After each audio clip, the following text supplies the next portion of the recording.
Շրջակա միջավայրի պաշտպանության և գյուղատնտեսության նախարար Դավիթ Սոնգուլաշվիլին և Գինու ազգային գործակալության նախագահ Լևան Սեխուզլան հանդիպել են գինի և ալկոհոլային խմիչքներ արտադրող ընկերությունների ներկայացուցիչների հետ։ Հանդիպման ժամանակ նախարարը խոսել է Վրաստանում գինեգործության և խաղողագործության ոլորտի կարևորության, ներկա իրավիճակի և հեռանկարների մասին։ Նախարարը կենտրոնացել է 2025 թվականի բերքահավաքի կազմակերպման հարցի վրա։ Միայն նախարարության, Գինու ազգային գործակալության և գինեգործների համատեղ աշխատանքով մենք կկարողանանք կազմակերպել բերքահավաքը։ Մենք պետք է նախազգուշակամիջոցներ ձեռնարկենք հենց սկզբից, որպեսզի որակյալ խաղողը համապատասխանաբար գնահատվի։ Կազմակերպչական առումով հատկապես կարևոր է պետության և մասնավոր հատվածի համատեղ ներգրավվածությունը, նշել է Դավիթ Սոնգուլաշվիլին։ Գինու ազգային գործակալության նախագահի խոսքերով, պետությունն այս տարի այլ մոտեցում ունի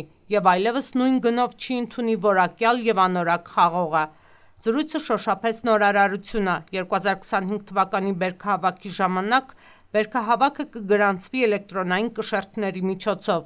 Բոլոր ընկերությունները, որոնք խաղող են գնում խաղողագործներից, պարտավոր են ունենալ էլեկտրոնային կշեռքներ, որոնք կներառվեն բերքահավաքի միասնական էլեկտրոնային տվյալների բազայում։